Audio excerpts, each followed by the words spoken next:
à tous et à toutes. Bienvenue à notre troisième webinaire sur les comportements des filles. Je suis Larissa Santos, psychologue clinicienne au CRAIF et par ailleurs, j'ai une pratique en IME dans mon autre mi-temps. Et moi, je suis Lorenza Caredou, éducatrice spécialisée au sein du CRAIF. Au sommaire, nous allons faire un bref récapitulatif sur les comportements des filles. Nous n'allons pas trop nous attarder sur ces notions-là puisque nous avons assez en parlé lors du premier et deuxième webinaire. Ensuite, nous allons nous consacrer à la partie la plus importante de notre webinaire qui est remplacer un comportement des filles par un comportement plus adapté. Et en dernière partie, nous allons aborder un thème qui nous est très cher, qui s'appelle les stress des professionnels face au comportement des filles et qui a été retiré de ces livres que je vous invite tous à lire, Le personnel éducatif face au comportement des filles de Annie Cudré-Moreau, qui est excellent et qui va nous servir de base pour faire cette troisième partie du webinaire. Ensuite, nous allons faire les conclusions.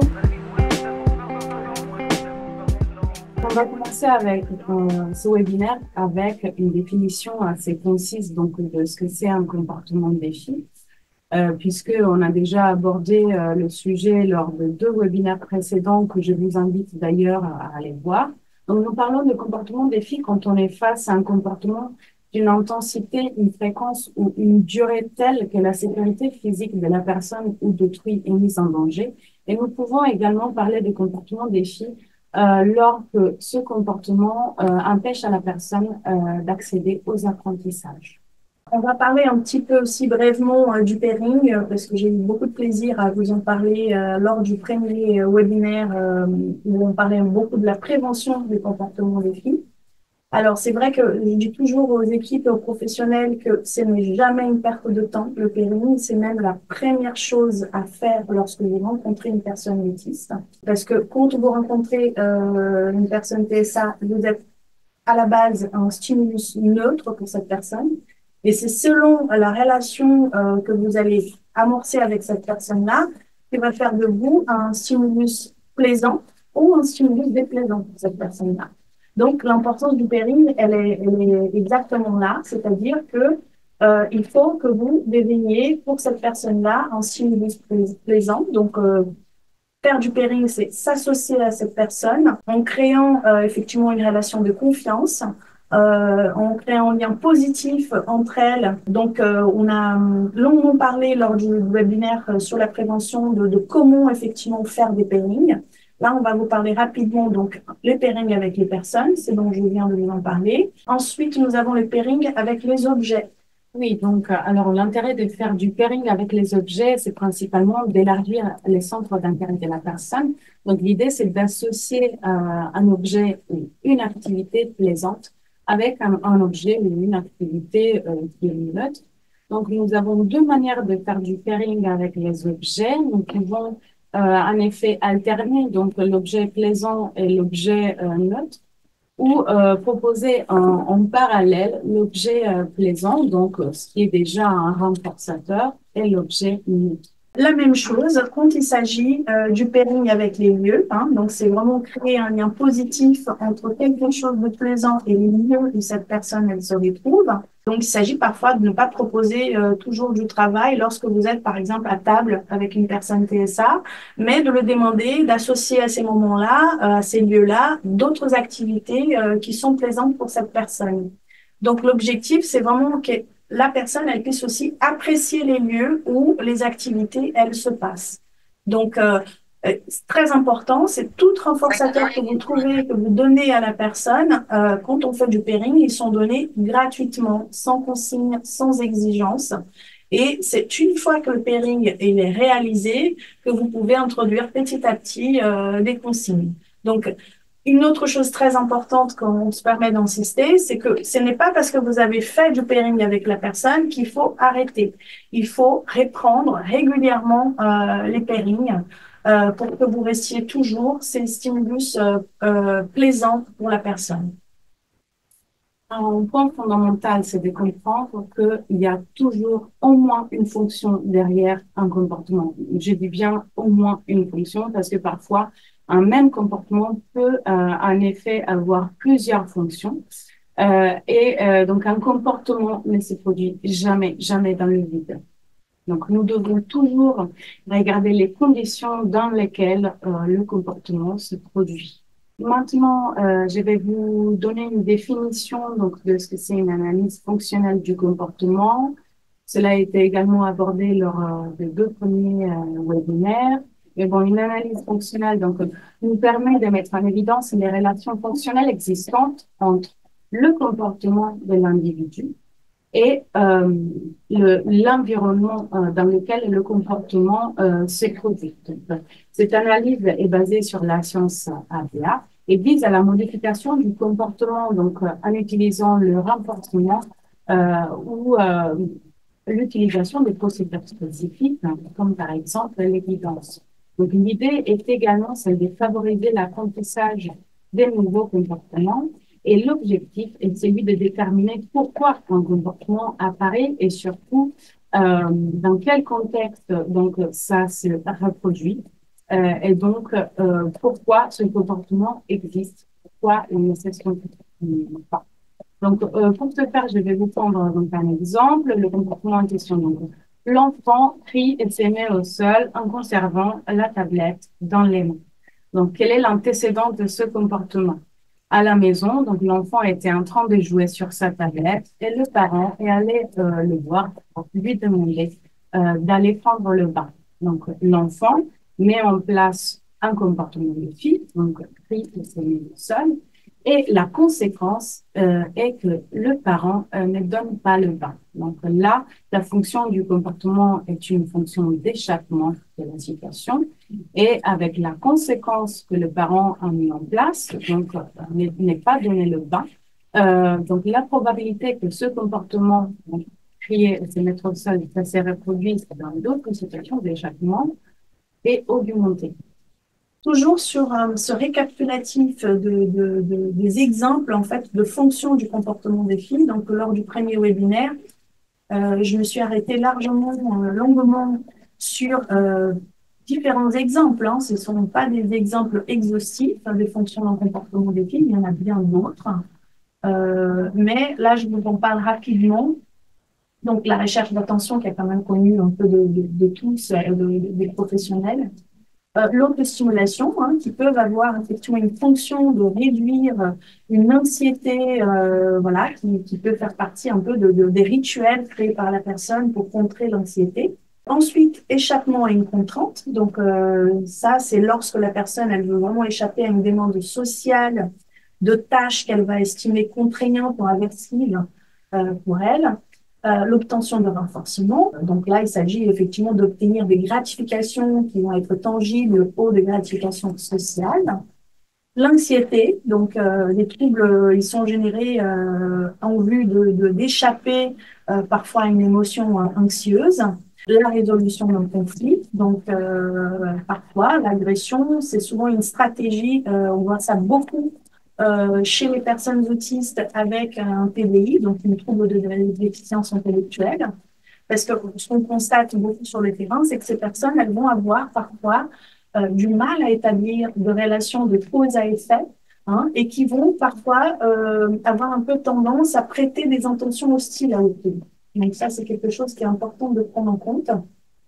L'opposition, c'est aussi l'expression d'un refus, d'un déni ou d'une opposition à un ensemble de phénomènes. L'expression d'un manque de socialisation, donc qui va être très lié effectivement au manque d'habilité sociale. Donc voilà, on ne va pas rentrer dans les détails sur tous ces exemples de fonctions du comportement, mais on a parlé assez longuement dans les premiers webinaires. Là, donc, on va à la deuxième partie, la plus importante, qui est de remplacer un comportement défi par un comportement plus adapté. Je tenais à vous dire que les exemples qui vont suivre, c'est des exemples en fait que nous avons chacune vécu sur les terrains. C'est pas des histoires inventées, c'est vraiment des choses que nous avons vécues et qui nous pouvons faire ici un petit témoignage. La question qu'on va se poser, c'est qu'est-ce que l'on peut faire pour remplacer un comportement défi par un comportement plus adapté. En effet, nous pouvons agir sur les antécédents ainsi que sur les conséquences. Concernant les antécédents, il est important de prendre en compte les besoins et les particularités sensorielles de la personne. Donc, est-ce qu'un profil sensoriel a été fait et est-ce que l'environnement a été aménagé en fonction de ce profil sensoriel? Encore, autre point très important, c'est l'état somatique de la personne. Donc, est-ce que la personne a bien dormi? Est-ce qu'elle a faim, elle a soif? Est-ce qu'elle a mal quelque part? Nous avons également évoqué l'importance des échelles de la douleur dans les webinaires précédents. Et ensuite, autre point sur lequel on peut agir, donc c'est les comportements ou les événements qui ont eu lieu juste avant le comportement des filles.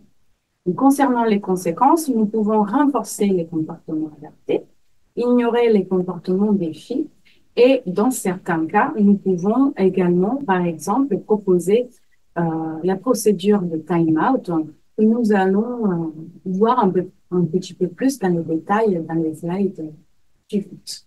Premier exemple. Je vous parle de Madeleine, 24 ans, non-verbale. Alors, Madeleine, donc, a griffé les éducateurs à plusieurs reprises pendant la journée, plus ou moins tous les jours. Donc, il n'y avait pas forcément d'antécédents clairs. On va dire que ce comportement-là, donc même suite aux grilles ABC, on n'arrivait pas forcément à trouver d'antécédents clairs. Donc, l'analyse fonctionnelle du comportement nous a permis donc d'époser plusieurs hypothèses. L'hypothèse somatique, l'hypothèse d'un défaut de communication et l'hypothèse d'un potentiel trouble sensoriel. Déjà, première intervention, nous avons mis en place un protocole douleur, mais nous avons vite vu que cela n'avait pas d'impact dans le comportement, dans la fréquence du comportement. Et nous allons alors appris à Madeleine à communiquer avec le texte. Donc là, nous avons vu le fait que le comportement s'estompait. Donc plus on rajoutait d'images dans son version texte, donc plus Madeleine avait la possibilité de communiquer ses besoins et moins le comportement des filles se manifestait. Donc là, nous avons en effet pu dire que la fonction du comportement en question, c'était communication. Alors là, je vais vous parler de MEDI. C'est donc augmenter la fréquence d'un comportement déjà présent chez la personne. Donc, je vous présente MEDI, un autiste non-verbal avec un trouble de la déficience intellectuelle modérée. L'antécédent, c'est que Mehdi, il venait d'arriver en IME. Il était extrêmement content malgré l'âge de 17 ans. Il n'avait jamais bénéficié d'un accompagnement en collectivité. Le comportement des filles, c'était vraiment des coups de poing sur les dos de ses pairs pendant la récréation. L'analyse fonctionnelle du comportement, on a esquissé plusieurs hypothèses. S'agissait-il d'une recherche d'attention? Est-ce que c'était un besoin de communication? Est-ce que c'était un besoin sensoriel? Donc là, une situation comme ça, donc avec un jeune qui, à la récré, va taper très fort sur ses camarades, le surprendre, donc tous ces caractères imprévisibles du comportement, effectivement, on est très tenté de tout simplement aller supprimer ces comportements agressifs, donc de frapper les enfants à coups de poing, qui certainement est intéressant pour ses camarades, pour les autres, mais qui pour autant ne va pas permettre à Mehdi de trouver un comportement plus adapté. Donc, ce qui est très important, c'est que aussi, suite à l'analyse fonctionnelle et des échanges avec la famille, on apprend que finalement, le geste de taper dans la main et de faire un check lui a été appris quand même à la maison par son grand frère, qui à chaque fois qu'il rentrait à la maison, lui disait bonjour de cette manière-là. Donc, qu'est-ce qu'on a pu faire? C'est de effectivement commencer à produire ces comportements-là, donc de dire bonjour de manière adaptée et de taper sur la main. Donc, les éducateurs se sont pris au jeu et dénonçaient quand même cette attitude de Mehdi. Certains camarades aussi ont pu jouer un peu le jeu. Et effectivement, ça a permis quand même le stompage du comportement des filles de Mehdi suite à cette généralisation qu'il a pu faire, c'est-à-dire taper dans la main de tout le monde et faire un check à tous ses camarades. Donc, la fonction confirmée du comportement à ces moments-là était effectivement l'expression d'un manque de socialisation. Alors maintenant, je vais parler de Lydia, 14 ans, verbale non fonctionnelle, donc elle avait la capacité même de faire des phrases complexes, mais qui n'avaient pas forcément de sens pour autrui. C'était l'époque du Covid. Donc là, pour rentrer à l'école et pour entrer en classe, il était obligatoire d'avoir un masque, de porter un masque. Donc le comportement des filles en question, c'était déjà, Lydia, elle mâchouillait plusieurs tissus. Ça pouvait lui arriver aussi avec les vêtements, par exemple. Mais dans ces cas spécifiques, nous avons dû intervenir parce qu'il mâchouillait son masque à l'école. Et donc, ce n'était pas forcément possible de l'accueillir dans ces conditions-là. Donc, ce qui s'est passé, c'est qu'à chaque fois qu'elle mâchouillait son masque, il y avait un rappel oral et visuel à la règle. Donc, l'enseignant lui disait, tout en lui montrant un support, il ne faut pas mâcher le masque. Euh, mais cela n'avait pas forcément d'impact. Donc, nous avons posé au début deux hypothèses, hein, l'hypothèse de la recherche d'attention et l'hypothèse problème au niveau sensoriel. Nous sommes dit également que quand on faisait un rappel à la règle à Lydia, elle avait déjà de l'attention sur elle. À ce moment-là, l'enseignant lui parlait et lui dédiait un moment exclusif. Et pourtant, le comportement continuait à se présenter. Donc, nous avons très vite pensé à la sphère sensorielle. Nous avons mis en place un protocole de renforcement. À côté, en parallèle, bien entendu, nous avons proposé à Lydia sur d'autres temps des stimulations orofaciales. Et là, nous avons eu une réduction de la fréquence de l'apparition du comportement des filles. Donc, en effet, la fonction du comportement était bien liée au sensoriel. Quatrième exemple, on remplace le comportement des filles par un comportement adapté en prenant en compte la sensorialité. Là, je vais vous présenter Timothée, 7 ans, autiste non-verbal, avec un syndrome de l'épilepsie pharmacorésistante, associé à un trouble de la déficience intellectuelle sévère. Donc, l'antécédent du comportement, c'était un de sommeil et une fatigue. C'est-à-dire que Timothée, il allait chercher à l'IME des coins de murs, de surface dure, que ce soit une table, que ce soit un mur, pour taper les extrémités de son corps, c'est-à-dire la tête, les nez, les phalanges, les arcades sourcilières. Et ça allait faire très très fort et jusqu'à s'endormir. Donc, l'analyse fonctionnelle du comportement, donc déjà, première chose, c'est que avec un comportement comme ça d'automutilation, impossible de faire, on ne fait pas d'extinction, hein, on ne fait pas de time-out ou quoi que ce soit. Il faut aller vers l'enfant, le protéger quand même de lui-même, éviter qu'il se fasse mal, qu'il continue à se taper. Et le travail d'analyse fonctionnelle du comportement a d'abord envisagé la piste somatique.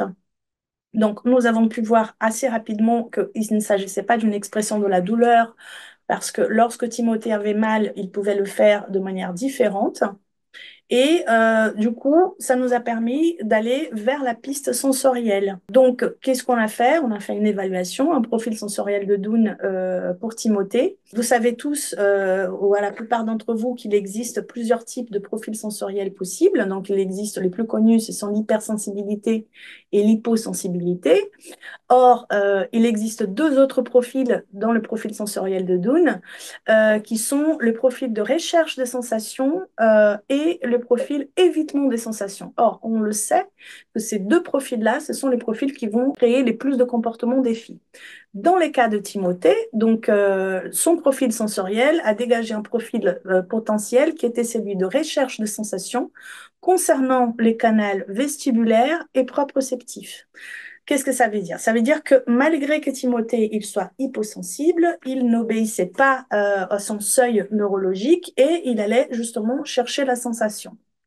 Donc, le travail, l'intervention, elle a consisté à psychologue, psychomote, en séance conjointe, par exemple, de proposer des stimulations vestibulaires à Timothée, donc par les biais d'une balançoire, hamac, rocking chair, trampoline, tout ce qu'on pouvait trouver, un ballon, un grand ballon de psychomotricité, par exemple, et des stimulations aussi proprioceptives, donc avec des vibrations, avec des objets lestés, avec des exercices de stimulation basale, etc.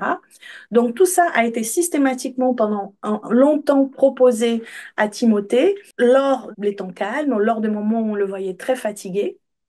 Donc ça a permis effectivement que ces épisodes d'automutilation ils diminuent et que on soit très attentif toujours pour proposer en tout cas ces types de stimulation. Donc aujourd'hui, alors il n'a pas encore la possibilité de nous communiquer de manière très claire, mais on le voit actuellement par exemple, plutôt aller chercher la balançoire que se retrouver sur un coin de mur pour se taper la tête. Donc, la fonction, en tout cas confirmée du comportement, c'était effectivement un besoin sensoriel irrépressible qu'il faut absolument prendre en compte et proposer du coup une stimulation sensorielle qui soit adaptée. Et maintenant, je vais vous présenter le cinquième et dernier exemple. Donc, c'est un exemple où nous avons pratiqué l'extension. Je vous parle de Théo, 21 ans, verbal, avec une déficience intellectuelle légère. Et il était accueilli au sein d'une masse où le taux d'encadrement, c'était plus ou moins d'un éducateur pour 3, 4 personnes accompagné.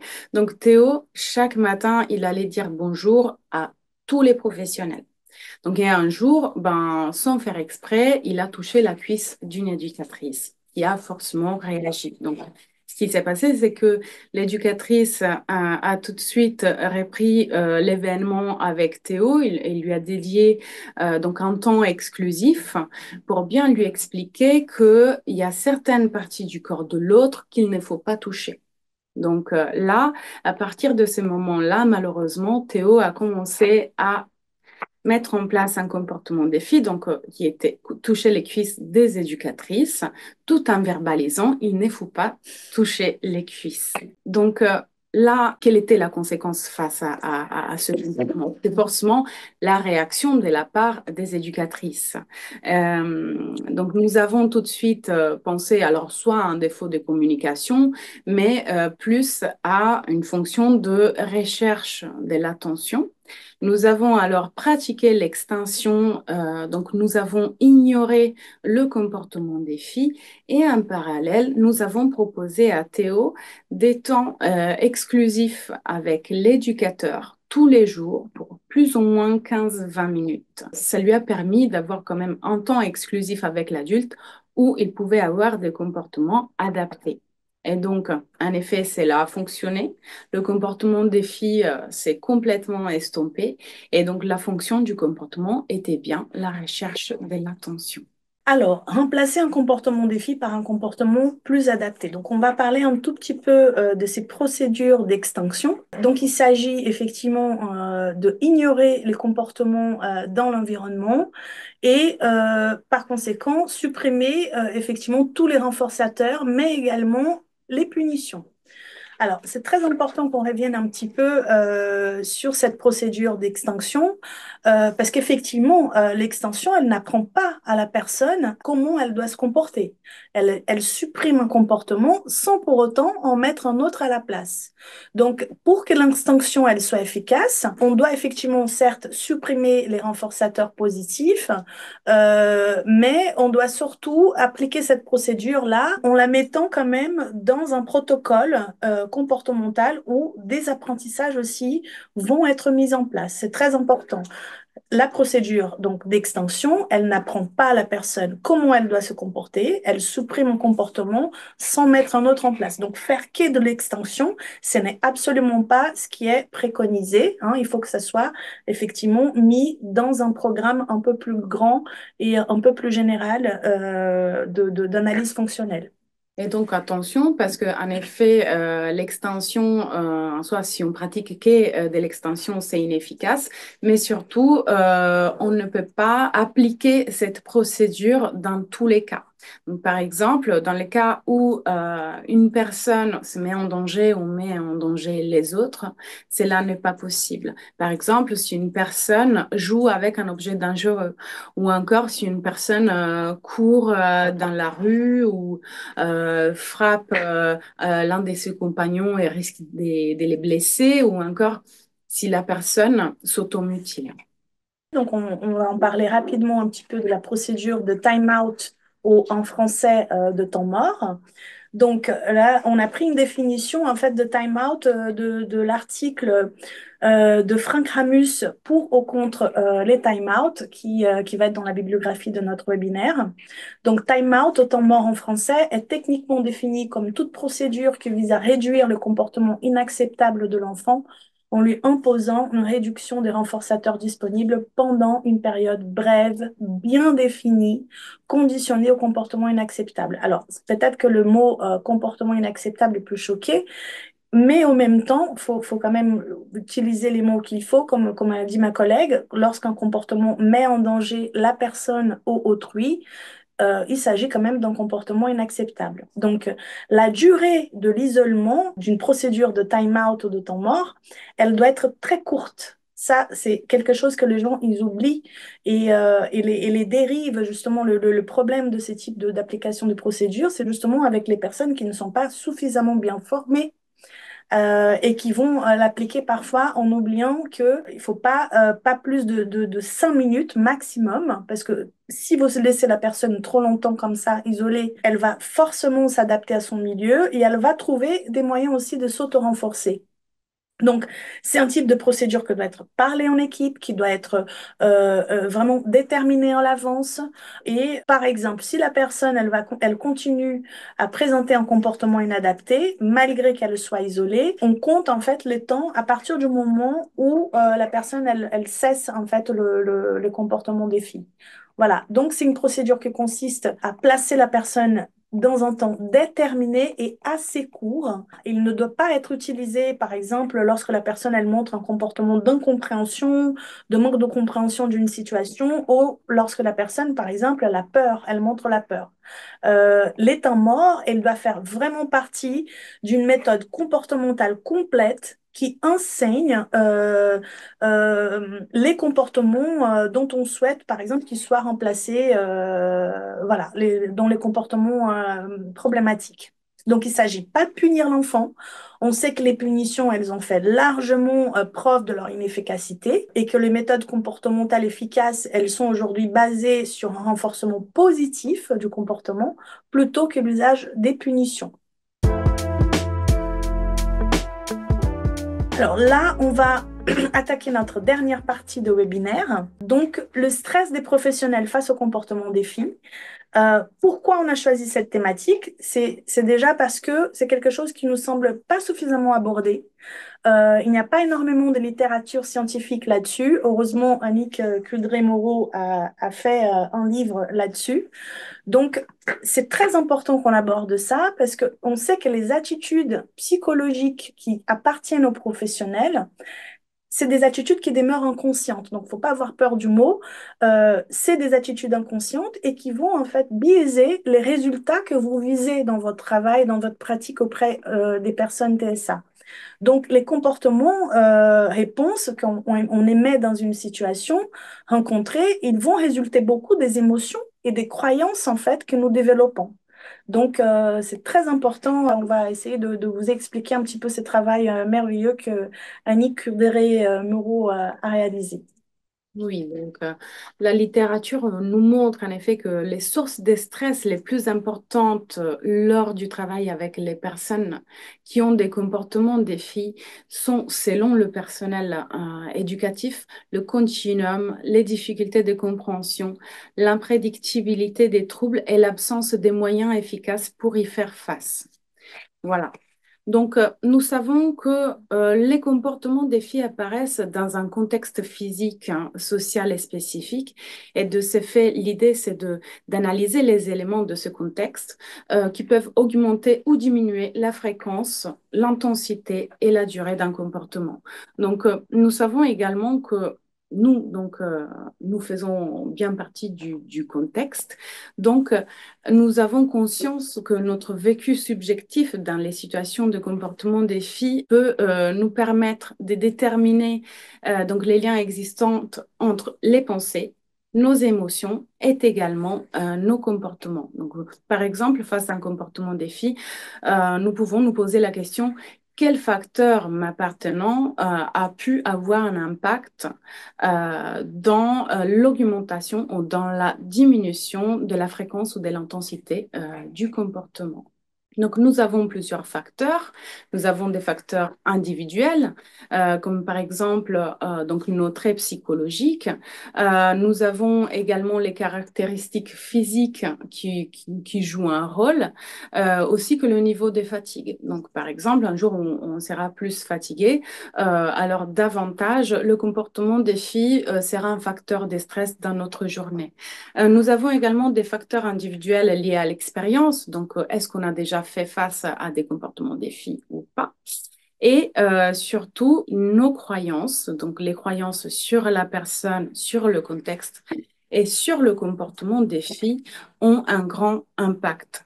Donc, par exemple, les croyances sur la personne. Par exemple, parfois, on peut avoir le biais de se dire, mais voilà, cette personne a fait ça pour me provoquer. Ou encore, au contraire, par exemple, face à une personne qui a peut-être une déficience intellectuelle importante, on se dira plutôt, mais non, non, il n'a pas fait exprès, ça ne dépend pas de lui. Nous avons ensuite des caractéristiques organisationnelles, donc le taux d'encadrement qui est très important, mais également la cohésion de l'équipe. Est-ce qu'il y a des tensions ou pas dans l'équipe? Et l'absence ou la présence des espaces des paroles pour les professionnels où ils peuvent discuter donc des expériences vécues, comme les gaps, par exemple. Un autre point très important, c'est les caractéristiques de l'environnement. Donc, par exemple, est-ce que au sein de l'établissement, il y a une salle de répit?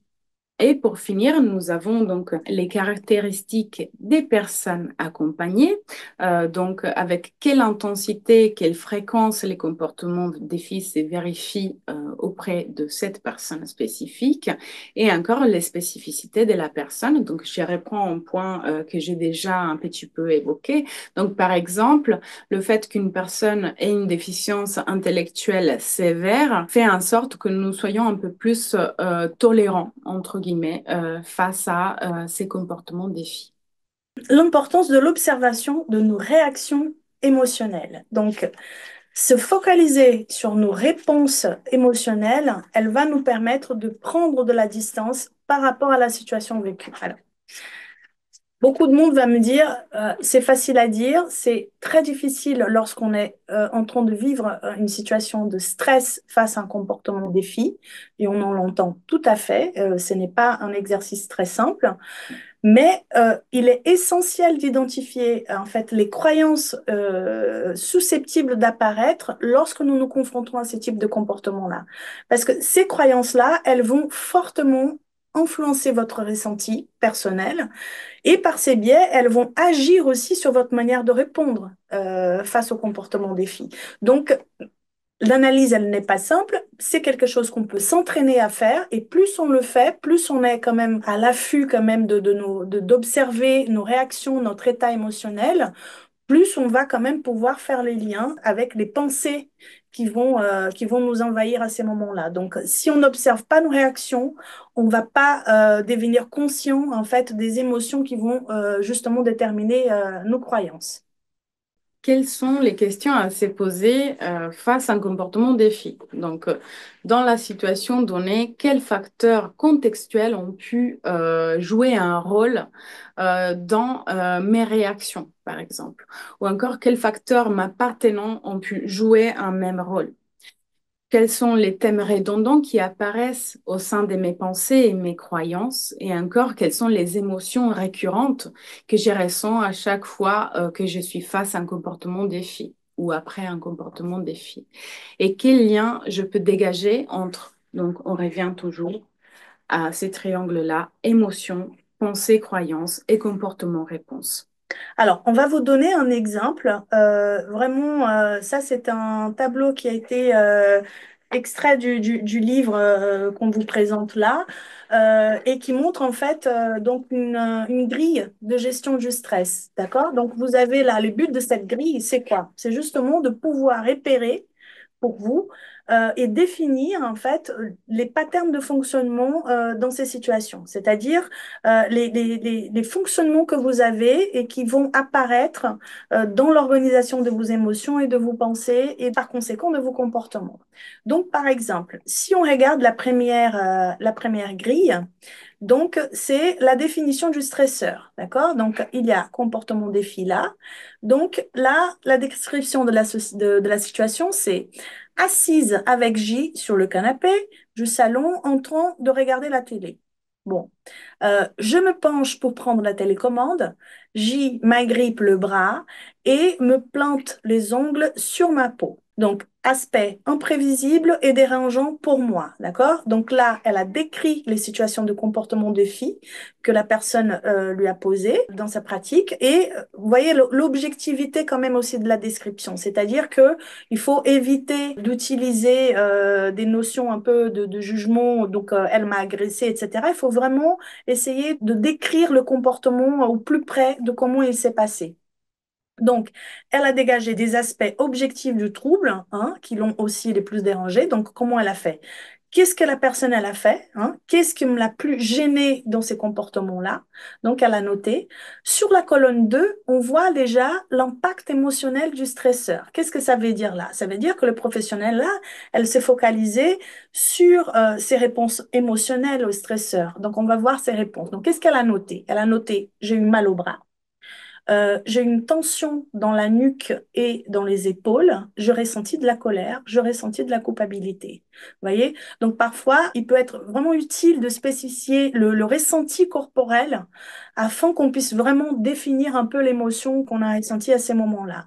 Donc cette observation, elle va demander effectivement une certaine distanciation hein, par rapport à la situation objective. Donc il se peut que dans un premier temps, ça soit quand même un peu difficile pour vous d'avoir cette distanciation, mais ce n'est pas grave. Il s'agit vraiment de s'exercer en activant consciemment un regard un peu sur vous-même durant la situation. Donc, on va à l'autre colonne, c'est la colonne des réponses, sur la quatrième. Donc, elle a répondu, donc elle a mis les réponses comportementales qu'elle a émises dans la situation. Donc, je me dégage en lui serrant fort le bras. Je la maintiens en lui tenant les deux bras et je l'immobilise. Je lui exprime verbalement mon désaccord et comme elle essaye de me penser, je la maintiens et je l'amène dans sa chambre en lui demandant de se calmer. En effet, la façon dont une situation vous touche hein, au niveau émotionnel sert souvent de socle de vos réponses comportementales. Hein. Donc, vos réponses peuvent renforcer les réponses émotionnelles au trouble et renforcer le trouble du comportement dans une perspective, on va dire, plutôt à long terme. Voilà. La cinquième colonne, on va regarder un petit peu les conséquences qu'elle a marquées à la fois pour elle-même, donc face au comportement des filles, et pour la personne qui a présenté les comportements des filles. Me permet d'exprimer ma colère et me soulage un peu, par exemple. Voilà, elle a noté ça. Elle a noté aussi que ça a eu peu d'impact sur J, parce que quand elle a essayé effectivement de retenir la personne elle a essayé même, ça a exacerbé son comportement des filles, et elle a essayé même de la penser. Elle a remarqué aussi que J est resté dans sa chambre et a pu se calmer après. Donc, vous voyez que dans cette cinquième colonne, euh, tout comportement qui est émis en réponse à un stimulus, il va exercer aussi une action sur ces mêmes stimulus. Donc, les comportements-réponses que la professionnelle a émis aussi dans cette situation-là, elle peut résulter effectivement de le stimulus externe, là au comportement des filles aussi, mais elle peut aussi résulter parfois des émotions et des croyances qu'elle a eues. C'est pour ça qu'il est très important de pouvoir analyser et noter cette réponse en se posant par exemple des questions. Quelles ont été les conséquences de mes comportements sur moi-même? Quelles ont été les conséquences de mes comportements sur la personne et sur les comportements des filles? D'accord? Donc, il s'agit le plus possible là d'identifier les conséquences que chacune de ces actions pose et peut générer dans la situation. En dernier, on va parler rapidement un petit peu des facteurs, parce que ma collègue, elle avait déjà expliqué un petit peu tous ces facteurs individuels et contextuels. Là, la professionnelle, donc dans l'exemple donné par Annick Coudray, elle montre bien qu'il y a des facteurs contextuels facilitants, hein, il n'y a pas que du négatif, et d'autres facteurs aggravants. Donc là, par exemple, elle a mis comme facteur aggravant le fait qu'elle était fatiguée. Donc, elle avait un enfant malade à la maison et qu'elle vivait une période de stress au travail. Un facteur positif, c'est qu'elle a réussi à relativiser assez rapidement ce qui s'est passé. Et facteur négatif aussi, le fait qu'elle s'est retrouvée seule et sans collègue. Donc, les comportements des filles sont potentiellement stressants. Donc, comment on réagit face à un événement stressant? Donc, la première question que l'on va se poser, c'est est-ce que je suis en danger? Et la deuxième, c'est comment je peux faire face à cette situation. Donc, suite à ça, il y a une évaluation de l'événement et c'est là où il y a un impact des facteurs personnels, en effet, et il y a les stratégies de coping qui vont s'activer. Donc, on va essayer de résoudre le problème. Et donc, ensuite, nous avons un résultat que nous allons évaluer. Alors, si le résultat est satisfaisant, la séquence de stress s'arrête ici. En revanche, si le résultat n'est pas satisfaisant, ce qui va se passer, c'est que la personne recommence le processus. Voilà, donc on va arriver aux conclusions de notre webinaire. Pour remplacer un comportement défi par un comportement plus adapté, il est important de prendre en compte les sphères somatiques, s'il y a des douleurs, évaluer les particularités sensorielles de la personne, mais aussi les particularités de communication.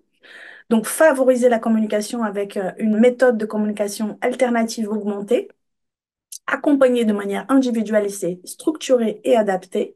Mais également prendre en compte nos émotions, évaluer sur un plan fonctionnel, créer un plan d'intervention qui soit clair et partagé, rechercher un partenariat, donc parents professionnels et là où c'est possible également personnes accompagnées professionnelles. Et dernier point, qui est très important et quand même à prendre en compte, c'est que plus la déficience intellectuelle est importante, plus les apprentissages doivent passer par le concret.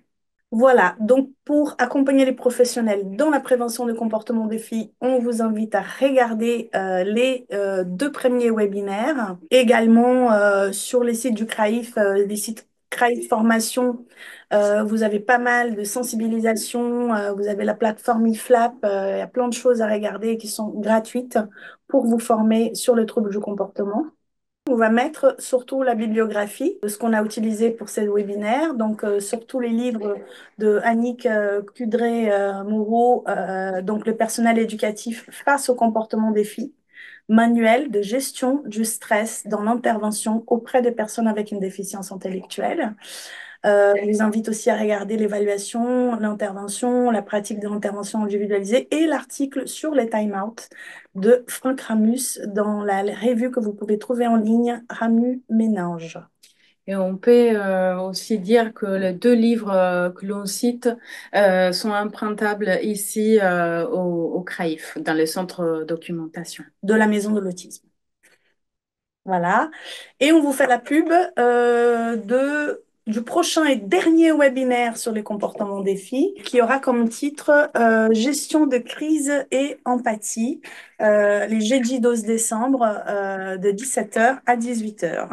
Merci beaucoup et on vous espère très nombreux pour notre prochain et dernier webinaire. Bonne soirée, au revoir à tout le monde. Au revoir.